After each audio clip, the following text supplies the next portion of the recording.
welcome back to the GSMC Baseball Podcast, brought to you by the GSMC Sports Network. I'm your host, Sam Menzie, and we have a great show for you today. First topic we'll be covering today is going to be, of course, about the American League game from yesterday, then moving into the National League. After that, we'll be talking about the Dodgers' recent struggles, them dropping the last 3 out of 4 series, and then finally talking about some other general news stories around the league, some stuff I did want to touch upon.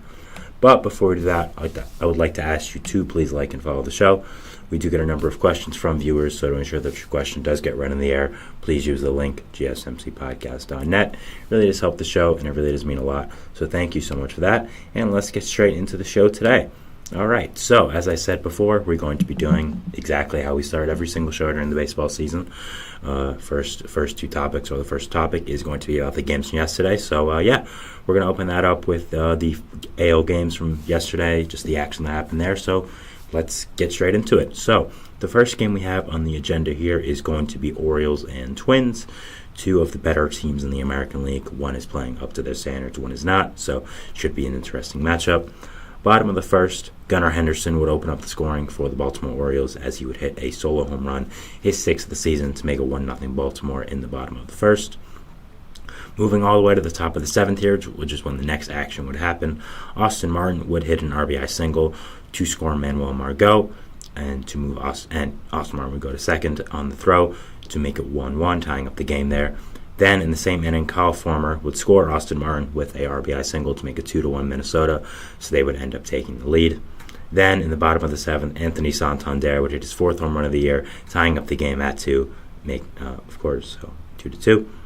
Then, in the bottom of the 9th, Cedric Mullins would hit a walk-off home run, his 5th of the season, a 2-run shot to make it 4-2 Baltimore, where they would, of course, end up winning. So a really nice job by the Orioles to not give up and keep the offense going even after all those innings of scoring. So, 2 of their better players came through, 2 of the veteran guys like Anthony Santander and Cedric Mullins. You know, a lot of people talk about the young core in this Orioles team, as they should, because it's outstanding, but they still have a lot of great veteran players, a lot of veteran guys, and I think Santander and Mullins represent both of that and are showing it here why they're so good. So, good job for them. The Orioles had on the mound, Albert Suarez, who seems to be more of a depth piece, not really a full-time starter, but he was really good. 5 2/3 innings, 3 hits, no runs, no walks, 4 strikeouts. So, as good as you can get for a guy who probably isn't going to be in your rotation after this. So, really nice job there. For the Twins, they had Pablo Lopez on the mound, who went 6 innings, giving up 2 hits, 1 earned run, no walks, and 7 strikeouts. So, really strong start by him there. 6 innings, only 1 earned run. I think that's a really great start. You want that every single day of the week. So, great job there. Hasn't had the greatest start to the season, but nice bounce-back start, I'd say, against a really good Orioles team. Next game we have is going to be Rangers and Tigers, continuation of the series. They're actually playing currently, so we'll be talking about that game tomorrow, but just did want to talk about that kind of a little bit. In the top of the first here, Adolis Garcia would hit a sacrifice fly to Parker Meadows to score Marcus Semien to make it 1-0 Texas, already here in the top of the first. Then in the bottom of the second, Kerry Carpenter would tie the game up for Detroit and with his 3rd home run of the season to make it 1-1. Going to the top of the 6th now, Adolis Garcia would hit a RBI double to score Marcus Semien to make it 2-1 Texas. So Garcia, again, coming in super clutch and being one of the best hitters on this Rangers team. Such a great player. Jonah Heim, in the same inning, would hit an RBI single to score 2 to extend the Rangers' lead to 4-1. But the Tigers, I keep saying the Rangers instead of the Tigers, but the Tigers would not give up as Colt Keith would reach on a fielding error by Corey Seager to score Spencer Torkelson to make it 4-2. Then Parker Meadows would hit his 1st home run of the year to make it 4-3. That was also his 4th home run of his career. So, great start to his career for Parker Meadows. Bottom of the 8th, surprisingly, Javier Baez would be the one to tie up the game with an RBI single to score Matt Vierling to make it 4-4. So, good job by Baez. Has been one of the worst contracts in baseball for a few years now, but keeps performing even when he needs to, and a great clutch hit there. Top of the 9th, Josh Smith would break the tie up with a RBI double to score Ezekiel Duran to make it 5-4 Texas, and they would end up winning that game at that score, so the Tigers would not come back. For the Tigers, they did have Tarek Schubel on the mound, who was really solid. 6 1/3 innings pitched, 5 hits, 2 earned runs, 4 runs altogether, but only 2 earned, 1 walk and 6 strikeouts, continuing his great season. 2.28 ERA in the season. Again, I picked him as Cy Young. A lot of people did, and he's proven us right so far to having a really, really strong season, especially against this Rangers offense, which is so lethal. So, yeah. For the Rangers, they had Dane Dunning on the mound, who went 5 innings pitched, 3 hits, 2 runs, 1 earned, 4 walks, 5 strikeouts and a homer, to have a 3.91 ERA on the season. Not horrible, but not exactly what you want. So I think, especially with all the pitching injuries the Rangers have suffered, you definitely like him to do a little better than that, but we'll have to see going forward. So, yeah, nice win there by Texas, beating this good young Tigers team. And, hopefully they can keep it going. Next, we have a matchup of 2 AL Central teams, the White Sox and the Royals, a continuation of this series as well. Royals have been really good to start the season so far, and the White Sox have been horrible, like we all expected. Not really a surprise for either team. The scoring would open up in the top of the second as Adam Frazier would hit an RBI single to score Nelson Velasquez to make it 1-0. Then in the bottom of the second, Paul DeJong would answer back, giving the lead to the White Sox with a 2-run home run, his third as a sock to make it 2-1. Top of the eighth, Salvador Perez would continue his really strong start to the season with his 5th home run, a 2-run shot to score Bobby Witt Jr. to make it 3-2. OPS currently at 940. I mean, Salvador Perez done really, really well. And, you can say a lot about him and his defense, but he's been hitting great. And if he keeps doing that, I don't think Royals fans are going to be mad. Top of the ninth, the Royals would add on with a Hunter Renfroe solo home run. Solo shot is 2nd of the year to make it 4-2. And the White Sox would, of course, not come back because they are not good. And the score would end up staying at 4-2. For the White Sox, they had Jonathan Cannon on the mound, who was pretty solid, going 5 innings pitched, 3 hits, an earned run, a walk, and 3 strikeouts. So for his first MLB start, pretty great. So, yeah, just another guy that's coming up, going to be part of this young White Sox team, going to be a big part of their future. So that's exciting if you are a White Sox fan, seeing these guys finally come up and seeing a core develop after you've gone into this long rebuild. For Kansas City, they had Brady Singer on the mound, who went 5 innings pitched, 3 hits, 2 earned runs, 3 walks, 5 strikeouts, only 1 home run. 1.54 ERA in the season so far. Really nice job. I think him, Lugo, Waka, and Reagans are just quietly turning into one of the better rotations of baseball. I don't feel like people talk about it enough, but yeah, I think it's a really, really strong top 4 and just a really strong team altogether. So, yeah, Royals, I think, have proven a lot of people wrong. I don't think a lot of people wanted to drink the Kool-Aid when they saw how many people they were signing. They're like, this team's not going to be that good. Well, they've been really good so far, and I think they are, and I believe in them. So, yeah. With the Royals and White Sox had a doubleheader yesterday, so we're going to go into the second game of that. In the bottom of the 4th, Dominic Fletcher would hit an RBI single to score Andrew Vaughn to make it 1-0 White Sox. Bottom of the 6th, Gavin Sheets would add on for the White Sox, hitting a solo shot to make it 2-0. Top of the 7th, Hunter Renfroe would hit an RBI groundout to make it 2-1, but that would be the only score for the Royals, and only their 5th hit and they would only get 5 hits the entire game, as they would end up losing this low-scoring affair 2-1. Kind of seemed like they were just tired after with this doubleheader. Watching the highlights and watching the game, you could kind of tell they were just kind of worn out after the first game. So, I'm not gonna take them losing to the White Sox as a huge deal. I don't think it's something to be incredibly worried about. So. I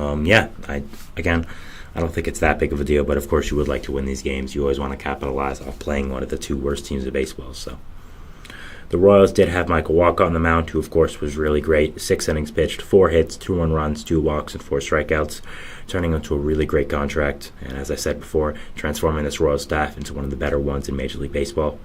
For the White Sox, they had newly acquired Eric Fetty on the mound. He went 5 2/3, giving them 3 hits, no earned runs, 3 walks, and 5 strikeouts. So a really strong start there. I still am very high on him. I still think he's one of the better starting pitching signings of the offseason when you factor in price. So, yeah, a really great job there and a really good start. So, next game we have is an exciting one that happened, which was Yankees and Blue Jays. Starting off the scoring here in the bottom of the second, Dalton Varsho would hit a 2-run home run, his third of the season, to make it 2-0 Toronto. Top of the 5th, Juan Soto would get the Yankees on the board with a RBI double. 2 scores, Waldo Cabrera to make it 2-1 Toronto. Oops, there go the lights. There we go. They're back. Sorry about that. We know about this anyways. Juan Soto would hit an RBI double. 2 scores, Waldo Cabrera to make it 2-1 Toronto. Bottom of the 7th, Dalton Varsho would strike again to make it 3-1. And keep up the really strong season for him, for Toronto as well. 2 home runs this game. Bo Bichette with his sacrifice fly in the bottom of the 7th to make it 4-1. But the Yankees would start to climb back a little bit. As top of the 8th, Juan Soto would again come through, hitting his 4th home run of the season, making it 4-2. Top of the 9th, Giancarlo Stanton would lead off the inning with a solo home run to make it 4-3. Then Jose Trevino would hit an RBI single to tie the game at 4, so a really great job by them in the 9th. Then the big blow would come with an Aaron Judge RBI single, scoring 2, making it 6-4. The Blue Jays' all momentum would cease to exist from there, as they would end up losing this game 6-4 to the Yankees.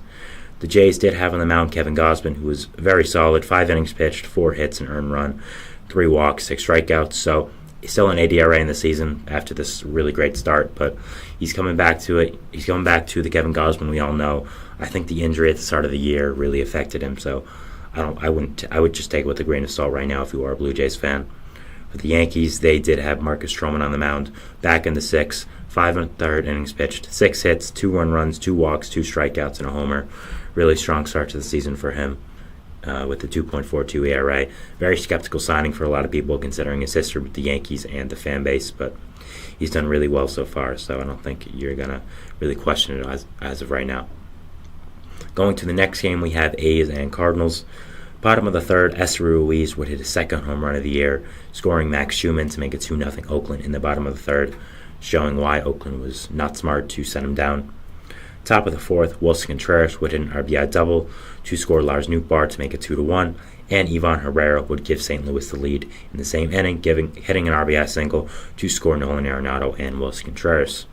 Bottom of the 5th, Shane Langoliers would tie it up, hitting a ground rule double to score Tyler Nevin to make it 3-3. Then Abraham Toro would hit an RBI ground out to make it 4-3. Darrell Hernandez would hit a sacrifice fly to make it 5-3 Oakland, so nice job by them to keep adding on, getting insurance runs. And the final one would come with a Tyler Nevin RBI single to score Esther Ruiz to make it 6-3 Oakland, where the score would end up staying and the A's would win this game. So a really nice job by them. Cardinals aren't that horrible, 9-10. I think they're the definition of mediocrity, so nice job to beat a not horrible team and just get a solid win if you are the A's. The A's did have Paul Blackburn on the mound, who went 5 2/3, giving up 6 hits, 3 earned runs, 5 walks, 7 strikeouts. Blackburn's going to be one of the most sought-after arms of the deadline, and keeps pitching like that. I think a lot of teams are going to give up a lot for him. For the Cardinals, they had Steven Matz on the mound, who was not good. 5 innings pitched, 7 hits, 5 earned runs, 3 walks, 4 strikeouts. If I was the Cardinals, I would have ended the Steven Matz experiment a little while ago. He has not been good in a Cardinals uniform, and I don't know why they keep rolling him out, but I guess they're going to say, we don't really have anyone else, which I guess is unfortunately true. So, kind of all you can say about that there.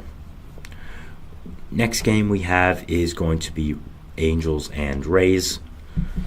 Top of the 1st, Mike Trout would hit his 8th home run of the year. So happy to see him bounce back after all these mediocre years. He would hit making it 1-0 Angels in the top of the 1st, of course. Jose Siri would tie up the game with a sacrifice fly to make it 1-1 in the bottom of the 2nd.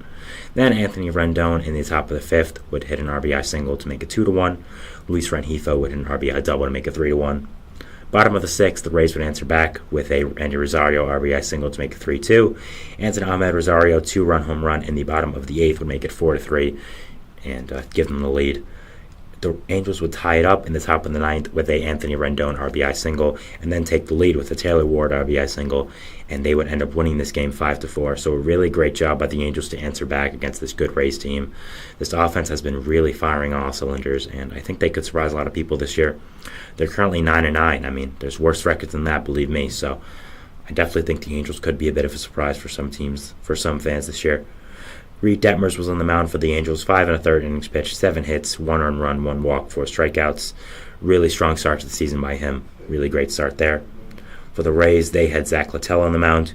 He went 5 2/3, giving up 8 hits, 3 earned runs, no walks, 7 strikeouts. Solid there, not the best, but also definitely not that bad. So pretty good there. The final game we have here is a short one: Red Sox and Guardians. In the bottom of the third, Tristan Casas was batting, and Pablo Reyes would score on a balk at third base. So, yeah, good job by the Red Sox there. And then in the bottom of the fourth, Connor Wong would hit a solo home run to make it 2-0 Boston. That is where the game would end up staying, 2-0 Boston. So, of course, a very low-scoring game, and not much else to say there. For the Guardians, they did have Ben Lively on the mound as the opener, kind of 5 innings pitched, 3 hits, 2 earned runs, 1 walk, 7 strikeouts, and a homer, 3.6 ERA in the season. Solid job by him. For the Red Sox, they had Tanner Houck, who is very great. I mean, complete game shutout, 9 innings pitched, 3 hits, no earned runs, no walks, 9 strikeouts, no home runs. Second one in 2 days for baseball. Really great start by him, and really good, really encouraging thing for the Red Sox to have one of their younger starters finally distancing themselves from the pack and maybe being a full-time starter for them and showing that they are part of their young core. So good job there. All right, that was our first segment. We're moving on to our second segment, which is, of course, talking about the national games of yesterday, just recapping all the action in baseball. So, yeah, we go into that, and we'll see you after the break. So thanks so much, and bye. I feel like I'm losing my mind. Is everybody in the world blind? Please, Lord, give me a sign, a sign. I feel like I'm losing my mind. Is everybody in the world blind? Please, Lord, give me a sign, a sign. I wanna be the greatest. Everybody on the fake shit. I look around and feel like everybody is the fakest. I make this every day and I'm impatient, hoping one day I blow up from the basement. Statement, the top is so vacant. I don't hear shit that I think is amazing. Waiting for my day when I'm playing sold out shows for 1,000 faces. Hey, give me that crown, get in my way and to be put down. It ain't your place, all this my town. If I want that shit, then I'll get it right now. I'm losing it, the noose it fits. I'm losing shit, a stupid myth. You choose to live or choose to dip. You choose to fight or lose your grip and lose a gift. I feel like I'm losing my mind. Is everybody in the world blind? Please, Lord, give me a sign, a sign. I feel like I'm losing my mind. Is everybody in the world blind? And we are back here on the GSMC Baseball Podcast, bringing you our second segment. But before we do that, I would like to ask you again to please like and follow the show. We do get a number of questions from viewers, so to ensure that your question does get read in the air, please use the link gsmcpodcast.net. It really does help the show. It really does mean a lot, so thank you so much for that. And let's get into our second segment of the day. All right, so what we'll be talking about, of course, is the National League games of yesterday. Now, we just did the American League, so it only is fitting to do the National League here, so again, it's what I do about every show, so we'll talk about this, and let's get straight into it. So the first one we have is Pirates-Mets. Pirates looking to avoid getting swept here against the Mets, who have just been on fire recently, so we'll see what happens. Top of the third, they would open up the scoring, the Pirates would, with a Brian Reynolds RBI single to score Henry Davis to make it 1-0. That would be the only run the Pirates would get for the entire game. The Mets would run wild after this. In the bottom of the third, Starling Marte would hit his third home run of the year, first against his former team, to make it 2-1. Tyrone Taylor would hit an RBI single to make it 4-1. Harrison Bader would hit a 2-run home run to make it 6-1. Francisco Alvarez would reach on a fielder's choice, scoring Pete Alonso. Then Brandon Nimmo would hit a 2 RBI single to make it 9-1 Mets, where they would end up winning this game. A great win by them, sweeping this red-hot Pirates team. I mean, they've been on fire so far. Started off 0-5 and are now 10-8, 2 full games above 500. So, they've been really good, and I think Mets fans are really excited about what's going on with them. The Mets had Luis Severino on the mound, who went 6 innings pitched, 5 hits, 1 run, none earned, 3 walks, 4 strikeouts. Really strong start for him. Has just been okay for the Mets so far, I'd say, but if he can continue pitching like that, I don't think the Mets fans would complain, and it's been really solid signing so far, and I speak for all Mets fans when I say we're happy to have him, and he's been great. For the Pirates, they had Bailey Falter on the mound, who went 5 innings pitched, 4 hits, 2 earned runs, 1 walk, 4 strikeouts, and a homer, a 4.05 ERA on the season. So, pretty solid there. I mean, kind of, just okay. Not really much else you can look for, especially for Billy Fulter. I mean, the guy's guy's not an ace. I'd say he's not really that good. So whenever you can get something like that out of him, I'd say it's a positive.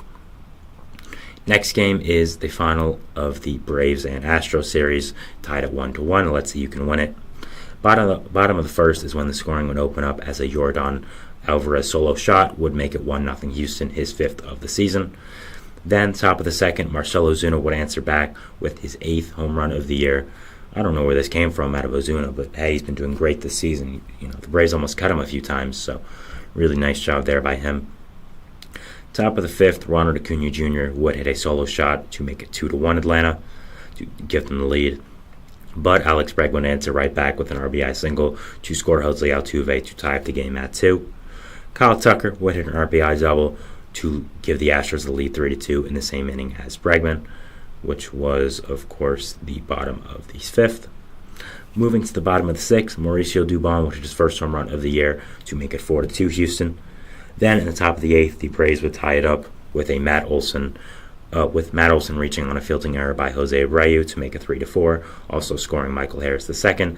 Then Orlando Arcia would hit a sacrifice fly to Mauricio Dubon, which would score Austin Riley to make it 4-4. Going to extras now, top of the 10th, Orlando Arcia would come in clutch again, hitting an RBI single to make it 5-4, scoring Michael Harris II, moving Matt Olson to second. So yeah, great job there. So, and also a great win by the Braves. I don't know why I didn't say that before, but yeah, I mean, beating this Astros team, even though they aren't the Astros of old, we might think right now because of the injuries they have, because of the hardships they face. I mean, they're still the Astros, and they're still premier. They're still one of the premier teams of baseball. Still a team everyone fears. So, yeah. For the Astros, they had JP France on the mound, who was pretty solid somehow. 5 innings pitched, 4 hits, 2 earned runs, 1 walk, 4 strikeouts, and 2 homers.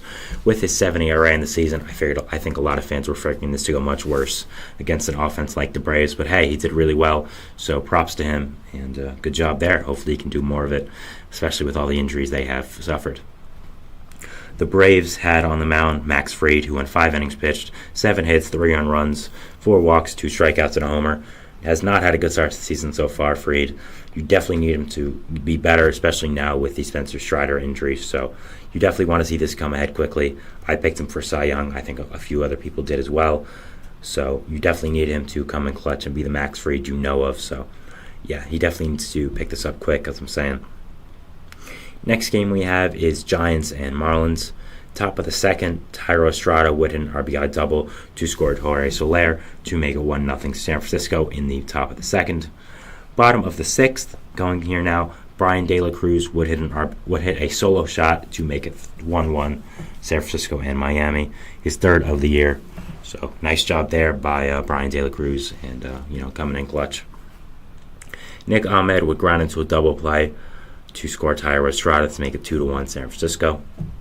Then in the top of the 8th, Matt Chapman would hit an RBI double to make it 3-1 San Francisco, scoring Jung-Hoo Lee. So that would be the end of the game here for San Francisco. Nice job by them to win this game against the lowly Marlins. I mean, you always need to capitalize on when you're playing teams like this, teams like the Marlins who aren't that good.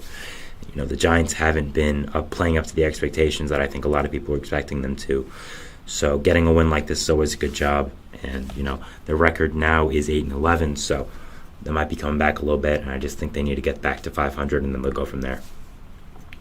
Giants had on the mound Keaton Winn coming back from injury. 6 innings pitched, 4 hits, 1 earned run, 1 walk, and 4 strikeouts, and a homer.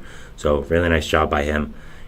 Before he got hurt, I talked about him as being one of the X factors for this Giants team.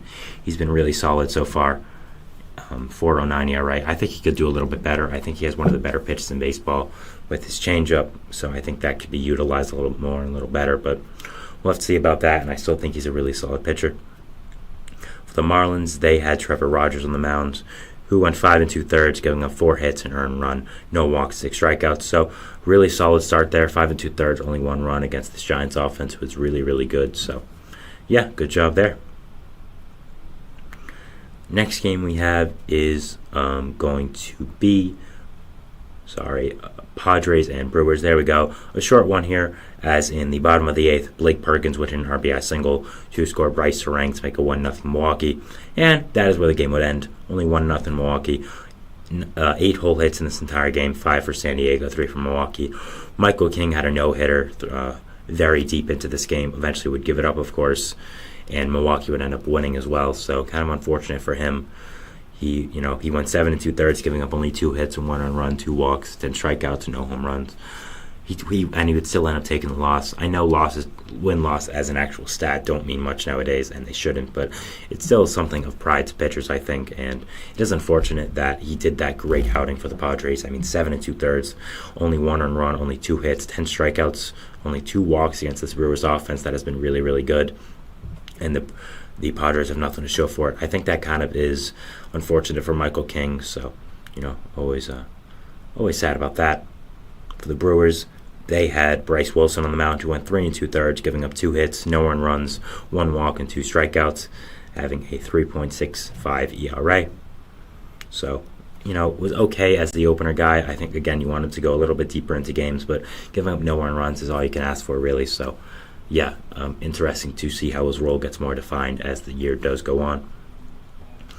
Next game we have to talk about is Nationals and Dodgers. Dodgers looking to avoid the loss of the series to the lowly Nationals. Top of the first, C.J. Abrams would hit a solo shot to make a 1-0 Washington.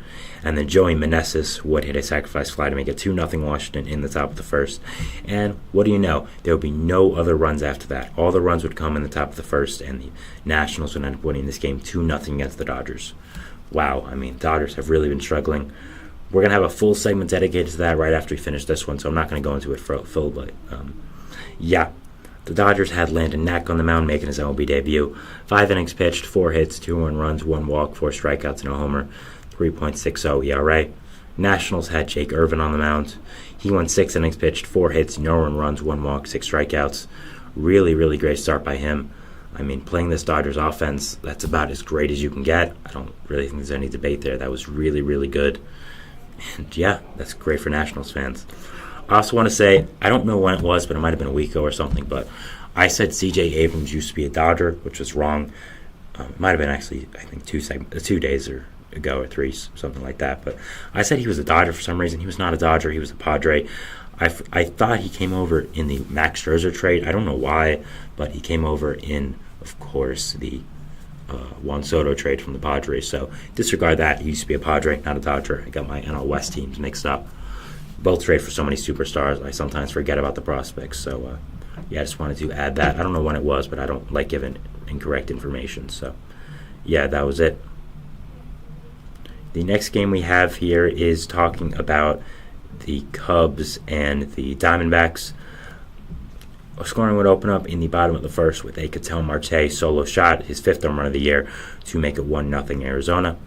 Then, going into the top of the 5th, we would have a Mike Tauchman RBI double to score Nico Hoerner to make it 1-1. Then a Yan Gomes RBI single to make it 2-1 Chicago. Bottom of the 5th, Ketel Marte would hit a RBI single to make it 2-2, tying up the game for the Diamondbacks. And then in the top of the 6th, Cody Bellinger would hit his 3rd home run of the year, a solo shot to make it 3-2 Chicago. Top of the 8th, Cody Bellinger would hit an RBI single deflected by Jace Peterson. On a line drive to Jace Peterson, deflected by Lourdes Gurriel Jr., scoring Dansby Swanson. And then Bellinger moved on to 3rd by a throwing error from Eugenio Suarez. So a confusing play there, but basically what matters is it was the top of the 8th. Cody Bellinger hit an RBI single and would make it 4-2. Then Michael Busch, the 2 former Dodgers coming in handy in the top of the 8th, would hit an RBI single to continue his great season with the Cubs to make it 5-2. And then, bottom of the 9th, Jock Peterson would hit a solo home run to make it 5-3, potentially lighting a spark in the Diamondbacks offense, but it would be no match as they would end up losing this game 5-3. So, yeah, nice job by Bellinger to come in clutch in his home state. Coming back to Arizona, I'm sure, is always cool for him. And, yeah, just good job there to capitalize. I'm sure there's a lot of friends and family in the audience. Diamondbacks have Brandon Pfaadt on the mound, who went 7 innings pitched, 6 hits, 2 earned runs, no walks, and 6 strikeouts. A great start by him. A really, really great job there. I mean, this guy's so good. and he's proven it right now. For the Cubs, they had Jordan Wicks on the mound, 4 1/3 innings pitched, 5 hits, 2 earned runs, 1 walk, 5 strikeouts, 5.29 ERA in the season. Not great, not really what you want, especially with the start of the season, but not horrible, and he's still a young guy. I still have a lot of hope for him. I think his curveball is a really great out pitch, and I'm hoping he develops it more as the season goes on and as his career goes on as well. Going to Mariners-Reds now, top of the second, Elly De La Cruz would open up scoring as he would hit a solo shot for the Reds, his 5th of the year, continuing his really strong start to the season. I mean, he's really, really good, kind of throwing off all the naysayers that said he was going to be a bust. Bottom of the second, Cal Raleigh, though, would tie it right back for the Mariners, making it 1-1 with a solo shot, his 3rd of the year. So big dumper would come in clutch there. Bottom of the 6th, Mitch Garver would hit his first home run as a Seattle Mariner, making it 2-1. Josh Rojas would his first home run of the year to make it 3-1. Mitch Haniger would hit an RBI single, then Cal Raleigh would walk with the bases loaded to make it 5-1 Seattle, and they would end up winning this game. I understand this isn't a full NL game, and usually it would be an AO game, but I didn't really have time in the other segment, so I wanted to just get that done here. For the Mariners, they had Bryce Miller on the mound, who was really, really good. 6 innings pitched, 1 hit, 1 earned run, 1 walk, 7 strikeouts, 1.85 ERA in the season. Really, really strong start, and just a really great job there. So, yeah. I mean, so many great young pitchers for this Mariners staff, and Miller, I think, is at the top of that and had a really, really great start there. For the Reds, they had on the mound Andrew Abbott, who went 6 innings pitched, 4 hits, 2 earned runs, 3 walks, 6 strikeouts, and 2 homers, and having a 2.70 ERA. So a nice job there and a nice start. I think he's a really good pitcher. Just unfortunately doesn't really have a spot with the Reds rotation right now, but I think some injuries have opened up spots for him. Final game we have is actually a really close game, which was Rockies-Phillies. Got the P mixed up. I don't really think most people would assume this would be a really close scoring game, but it was. So, top of the first, Rockies would open up the scoring with a Elias Diaz RBI groundout to score Ezekiel Tovar to make it 1-0 Colorado. Then, bottom of the first, Kyle Schwarber would hit a solo shot, his 4th of the year, to make it 1-1. Then Trey Turner would do the same to make it 2-1. Then an Alec Boehm RBI double would make it 3-1 Philly. Then a Brandon Marsh RBI single will make it 4-1 Philly, all in the bottom of the first. So a really great rally inning by the Phillies there to come in clutch against this bad Rockies team. Bottom of the 5th, JT Realmuto would add on, hitting an RBI groundout to make it 5-1. Then another Kyle Schwarber home run to make it 7-1. But the Rockies would come back and not give up, as in the top of the 8th, Eleuterio Montero would hit a sacrifice fly to make it 7-2. Michael Toglia would walk with the bases loaded to make it 7-3. Charlie Blackmon hit an RBI groundout to score Elias Diaz to make it 7-4. Then Ezekiel Tovar would hit an RBI single to make it 7-6 Phillies. So Rockies would attempt to come back 7-6. I mean, really good job by them, even though they didn't win. They would not end up winning this game, as they would lose 7-6. But at the same time, still a really solid job to fight back against this good Phillies team. I kind of think that's all you can ask for with the Rockies right now. So yeah, good job there.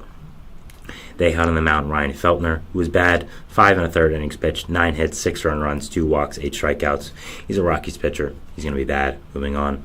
Phillies, they had Christopher Sanchez on the mound, 6 innings pitched, 6 hits, 1 run, none earned, 1 walk, 10 strikeouts.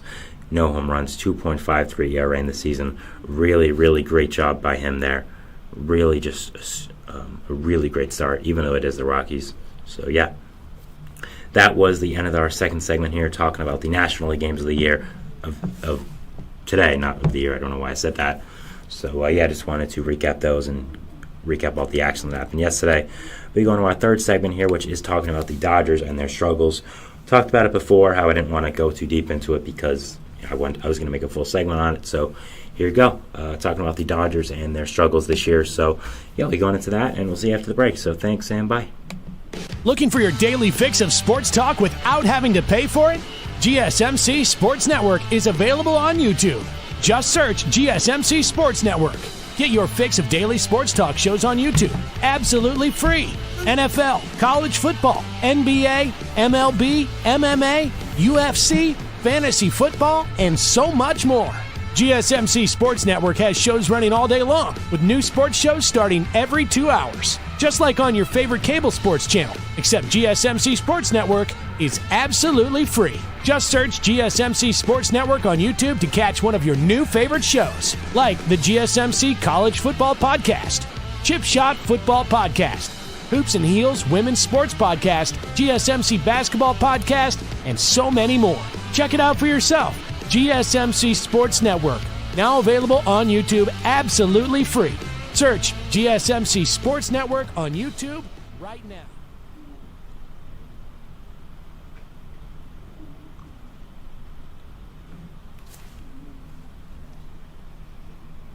And we are back here on the GSMC Baseball Podcast, bringing you our third segment, which is going to be talking about the Los Angeles Dodgers and the recent struggles they have had as a ball club.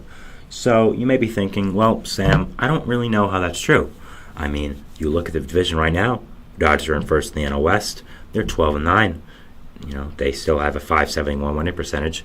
How is that true? Well, I would agree with you in a way. I think that the Dodgers are still a great team. They've been doing great. But the fact is, right now, a .571 winning percentage is struggling. I mean, they're 5-7 in their last 12, which is not good. Obviously, they lost 3 out of their 4 series. So I think there are some question marks to talk about here and, say, okay, what's going on with you guys? You are the mighty Dodgers. You started off amazing. You signed every single player on the free agent market this year. Why are you only 12-9? Now, 12-9 is so great. I want to make that correct, but I want to make sure that's clear. But it's the Dodgers. We expect so much from them. And as I said, 5-7 in the last 12. That's something to look at there. Like, that's a real thing. That's something to say, okay, is there some worry here? And I don't know if there's worry personally. I think that Dodgers fans should be a little concerned. I won't lie about that. I think they should be. But do I think they should worry or, think the season's over or something like that? I don't really know. I don't think so, though. I think a lot of this with the Dodgers has to boil down to injuries and what's going on with that. As I heard Gary Cohen say during a Mets broadcast, the Dodgers basically have a whole rotation on injured list. You have Bobby Miller, who just got placed there with the shoulder, Walker Buehler, who's coming back from Tommy John, Clayton Kershaw, who we don't even know what's happening with him. You have Dustin May, who has Tommy John. And, you have some other great relievers as well, like Blake Treinen there with a lung problem. Obviously, we hope that's better. So the Dodgers just have had the Dodgers have been hit bad by a lot of injuries, in my opinion, and I think that's really what the main problem is now, boiling down to their struggles here. They've had a lot of misfortune with their guys getting hurt, with kind of just some freak injuries and just some other off-the-field stuff. I mean, Bobby Miller is a huge loss. Clayton Kershaw, of course, you kind of expect him to get injured, but he still is a big loss. I think they were hoping Buehler would be back at this time, And the fact is, you're having guys like Landon Knack start. We just talked about him. Landon Knack, a prospect, yes. Is he bad? No, but should he really be starting for you guys? I don't really think so. I don't think he's that good. So, right now the Dodgers do have a 4.14 team ERA on the season, which is 17th in the major leagues, which is in the bottom half of the league, of course, as 30, so 15. So, not really what you want right now. I think there are some problems with the pitching. Glasnow and Yamamoto have been great, but after that, I think some of your guys have been a little iffy. Just, the bullpen has been a little iffy. Some other pitchers you've had haven't been the best. So I think the top 2 is great. I just think the depth overall for the Dodgers is something to question, is something to look at, and is something to see. Now, I'm not sure about just the overall team, but there are some struggles right now. I mean, Freddie Freeman only has a 760 OPS so far for the season, which for him isn't good. I mean, you pay him a lot of money, you expect him to be one of the better first basemen in baseball. You think he would do better. So, and other than that, you're not playing that hard of teams. I mean, you just played the Nationals and you lost 2 out of 3 there. So there's not really excuse with that. I mean, you've also lost a series to the Padres, which you should not lose at home against a division rival. You beat the Twins in Minnesota, which was nice, but you lost the Cubs in Chicago, which was not good. So I think there are a lot of question marks right now with the Dodgers. I don't think they're significant ones, but I think they are question marks that do need to be asked a little bit and kind of answered. I think a lot of their players are underperforming. There's a lot of injuries and just a lot of uncertain things with the Dodgers right now. Again, Glasnow, Yamamoto have been great. Paxton has been good as well, but I think after that, you just worry about your depth, you worry about the injuries. So you just had to call up Andy Pages because your outfield offense has been abysmal. Mookie Betts hasn't even been swinging the bat that hot. I mean, he's still been really good, of course, don't get me wrong, but I think over the past few days or so, he hasn't been as good as you would like him for Mookie. So I think losing a series 2 out of 3 to the Nationals is a horrible thing. Like, I don't mean to sound dramatic here, but you just cannot do that. Like, that cannot happen. You can't lose a series like that to the Nationals. It really just is a big negative. So I think when you're looking at an overview of this NL West, every game does matter for the Dodgers. I think that's pretty clear. You have behind them, you have the Diamondbacks, who are the defending NL pennant champions, who are an amazing young team, who are great. And I think in any other division, except these, I think in really almost any other division, they would have been first. I think there's only 2 better teams in the NL East, NL than them, which is the Braves and the Dodgers. So I think they are the 3rd best team in the NL. And I think that was continued, especially now with the signing of Jordan Montgomery. So I love the Diamondbacks. Of course, they just placed Erod on the injured list. They're getting Montgomery back. They're probably going to get Erod back eventually. So the Diamondbacks have a great team. They're only getting better. They're someone to worry about. The Padres, they're also someone to worry about. They have a great team. They have some great young players. Of course, Jackson Merrill's heating up. Of course, you have Manny Machado. You have Fernando Tatis Jr., Ah-Sung Kim. Xander Bogaerts has not been good so far, and there's been a lot of outcry on social media about that. So, maybe that, that's something to watch going forward. But the Padres have a great team as well. Dylan Cease, Yu Darvish, Joe Musgrove, Michael King, the other great young starters they have on this team. So, yeah, the Dodgers have Dodgers have their work cut out for them, definitely.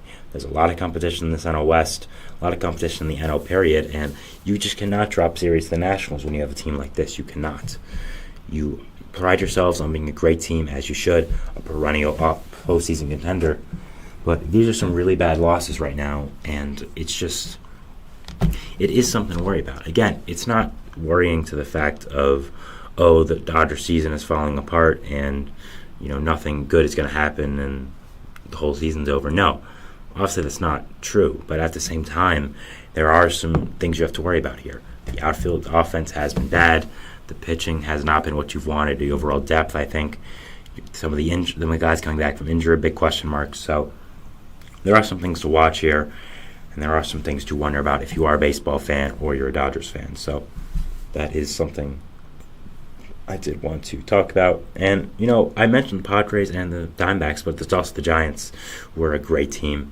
I mean, they added Jorge Soler, Matt Chapman, Blake Snell, so many great guys. You're getting Robbie Ray and Alex Cobb back soon. So, yeah, I mean, Dodgers have their work cut out for them. I think it's a little less certain than other years that they may just run away with the division. I would not be surprised if the Diamondbacks take this.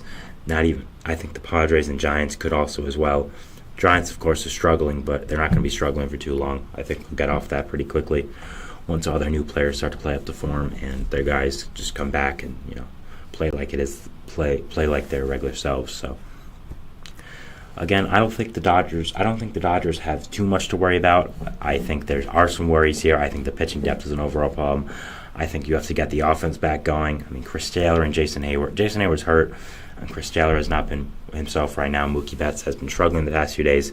Still playing well, but not up to, I think, Mookie's full standards. So it's that. You have some of the bullpen depth, some of the overall pitching depth and rotation depth.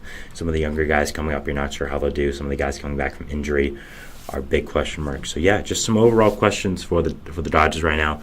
I think a little bit more than people would like to mention. So some people know as well. So yeah, again, not too big of a deal for the Dodgers right now, but definitely are some things they have to answer, and there are definitely some things that you want to see improve if you are a Dodgers fan. So yeah, kind of a shorter segment there, but I just wanted to get my thoughts out on the Dodgers and what was overall going on with them. So, yeah. We'll be going to our fourth and final segment, which is going to be talking about the overall news around the league, just some general news stories. I did want to touch upon some things that I thought were interesting. And, some injury stuff there, some other news stories there. We'll talk about it and see you after the break. So thanks and bye.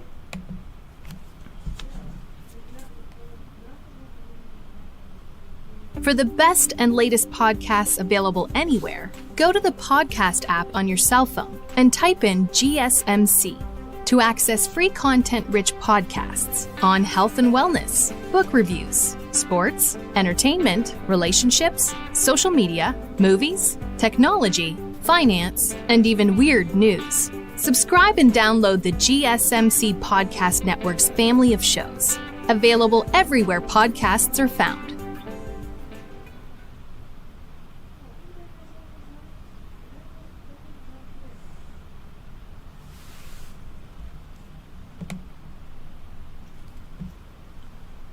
And we are back here on the GSMC Baseball Podcast, bringing you our fourth and final segment of the show today, which is talking about some news around the league, just some stuff I did want to touch upon, some interesting things that I thought were notable to talk about, and some notable things to just say. So I wanted to go over the first one, which was really interesting one that kind of caught my eye, and I wanted to talk about it. So Tristan McKenzie of the Cleveland Guardians. Last year, he tore his UCL in his pitching arm. Wasn't to a full way where he had to have Tommy John. Again, I don't really know the full scope of it. I'm not a medical expert. I don't really know that side of baseball or just anything. I'm not a medical person. I have a podcast about baseball. So, Zach Meitzel, I believe I'm pronouncing the name right. If I'm not, I apologize. One of the better Guardians reporters. He had a full article and interview with Tristan McKenzie just about the whole situation. If you do want to see that, please read it. It's a great article. So, but yeah, Tristan McKenzie in that set. So, what I was saying before I went off topic was, I was not saying that. So McKenzie did tear his UCL, of course. So usually you would have Tommy John or just a surgery, kind of like someone like Jonathan Loizaga is having, or Spencer Strider, where it's not Tommy John, but it's still reconstructing the UCL and you are out for the year. Instead, McKenzie decided to not get surgery and have rehab through it and see if he could pitch through it with, still with it torn. I know some pitchers have done that in the past, most notably Masahiro Tanaka, who did it really throughout his whole tenure with the Yankees and was fine. So now McKenzie is saying he's not sure about that decision, and he's not sure if it was the right decision. His velocity has notably dropped, and he hasn't been himself. He hasn't been as good as you would usually expect him to be this past year, and kind of in the second half of last year as well, when he was getting affected by this. So that's something interesting to see, that he isn't sure if he made the right decision. I'm not sure if he did either. I would have just gone with the surgery, to be honest. McKenzie's a young pitcher, a guy that has a lot of potential.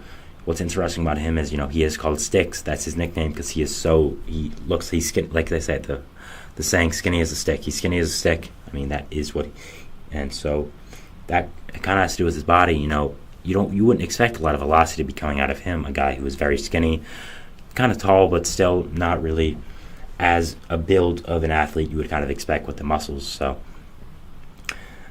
but yeah, so it's interesting to hear him say he's not sure about this injury decision, and it's something that I'm wondering about if other pitchers feel the same about just their overall injury decision throughout their career. And it was really interesting to hear him just be fully transparent with it, fluid about it, and just say, I'm not sure if I made the right decision, but we'll see if he does get surgery. I do think he's going to get surgery eventually, and it's going to be a big blow to the Guardians. I mean, they've been really good this year, but at the same time, Shane Bieber just had Tommy John for them. So, yeah, I mean, it's going to be just something that is something to watch here as season goes forward, and seeing what does happen with McKenzie's arm and his UCL. So I'll be keeping close eyes on that. And again, it's a situation that really, really does interest me.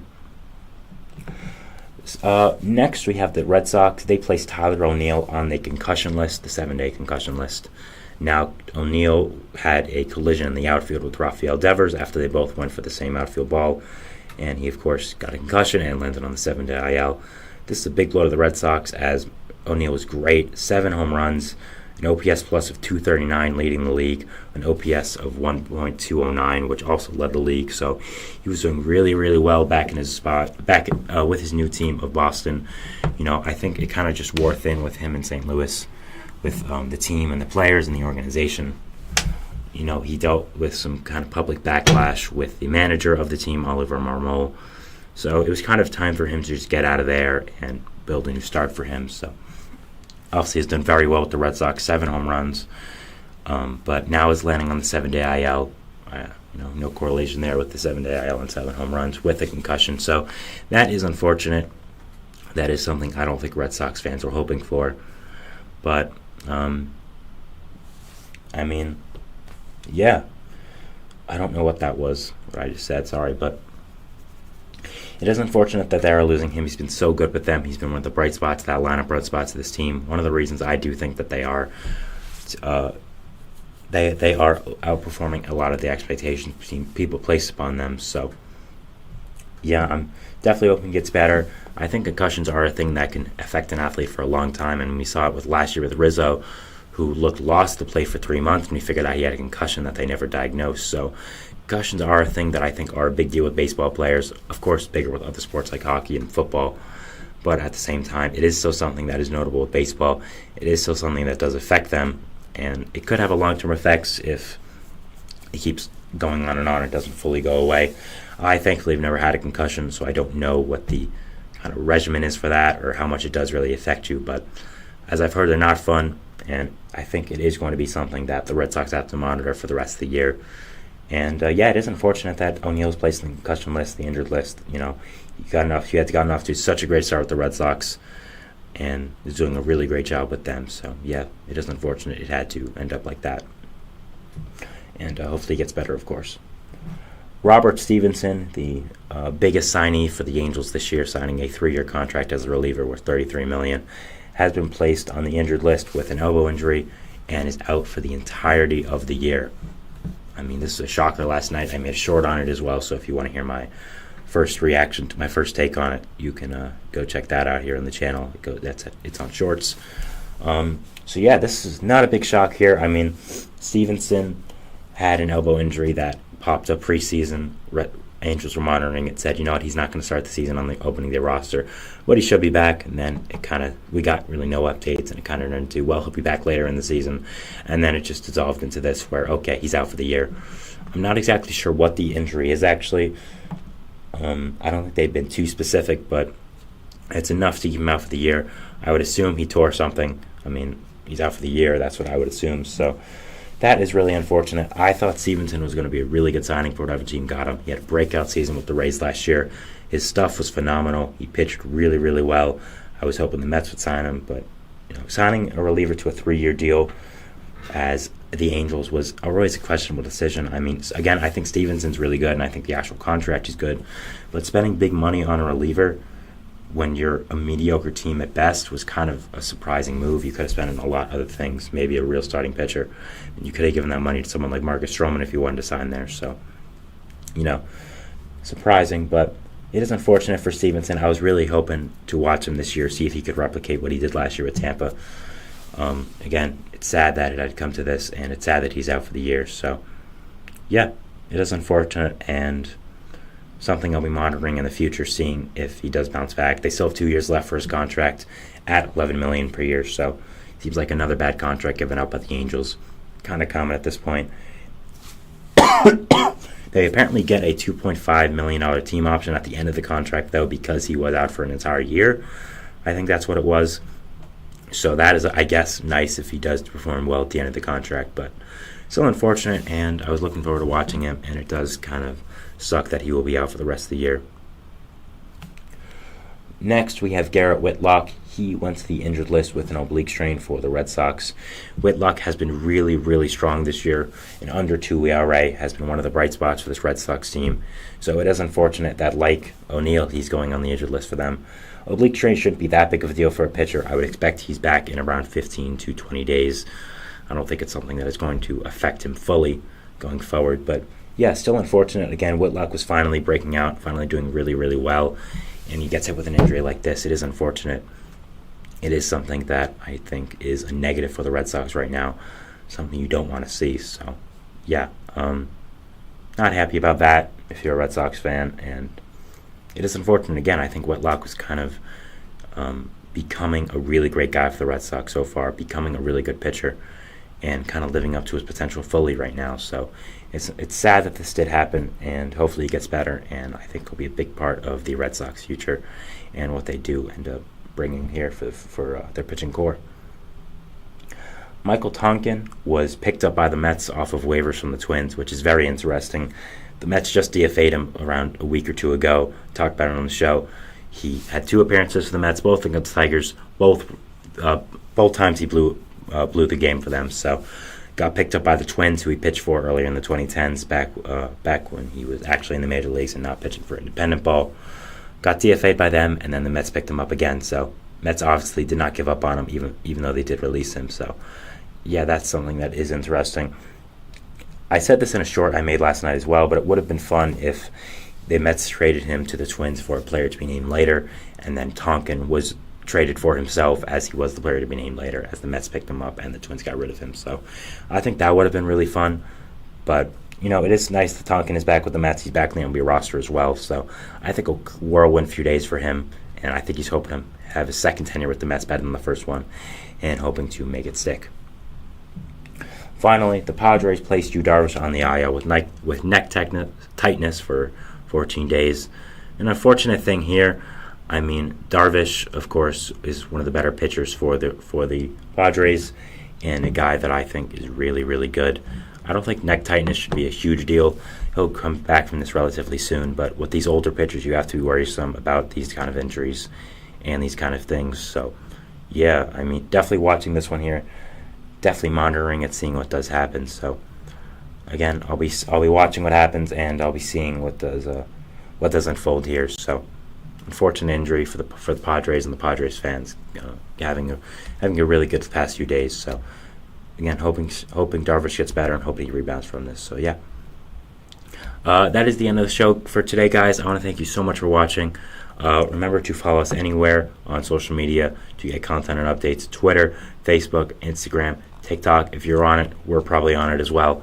So make sure to subscribe to the channel, post notification bell to make sure you guys get notified whenever we upload a video.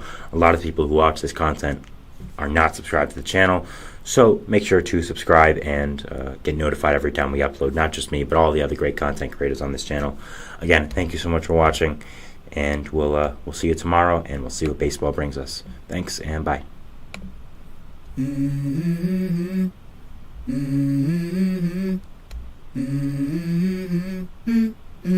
Let's go.